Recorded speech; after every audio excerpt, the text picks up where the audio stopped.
L'un des intérêts de cette exposition est véritablement de pouvoir montrer une histoire de la photographie en général, mais aussi et plus particulièrement une histoire de la photographie américaine grâce à 6 sections qui nous permettent d'entrer, disons, dans les débuts de la photographie topographique, qui est véritablement une constituante de la photographie américaine et de la photographie de paysage, donc à la fin du 19e siècle, pour terminer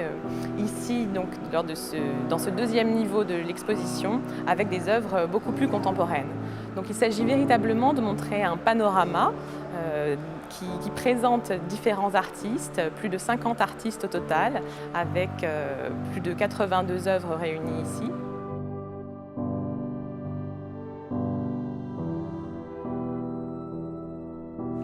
Une des autres caractéristiques de l'exposition ici est aussi de montrer les productions notamment des artistes femmes américaines, donc qui sont aussi relativement célèbres, mais bien représentées là dans la présentation qui a été faite. On peut penser à des artistes qui ont contribué à l'essor de la photographie véritablement dès le début du XXe siècle. On peut penser par exemple à Imogen Cunningham, qui a travaillé avec les plus grands donc en Californie et donc qui est ici représenté par un paysage, mais un paysage de la nature humaine, puisqu'elle crée une espèce de portrait de John Bovingdon, qui est un danseur de bohème, qui était très connu à l'époque, donc au début du XXe siècle aux États-Unis, mais qui a été plus ou moins rayé de l'histoire et qu'on redécouvre maintenant, puisqu'il était notamment un grand pacifiste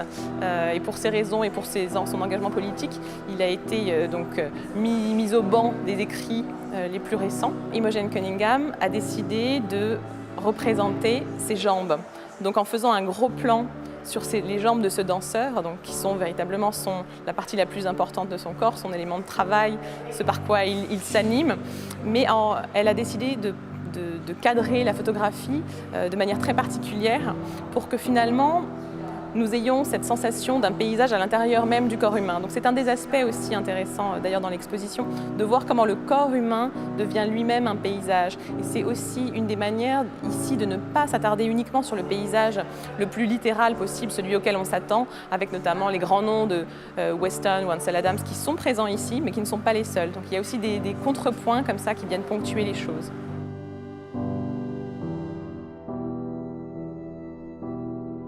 So in this exhibit, you'll see photographers from the Southwest. Laura Gilpin is somebody doing the Rio Grande.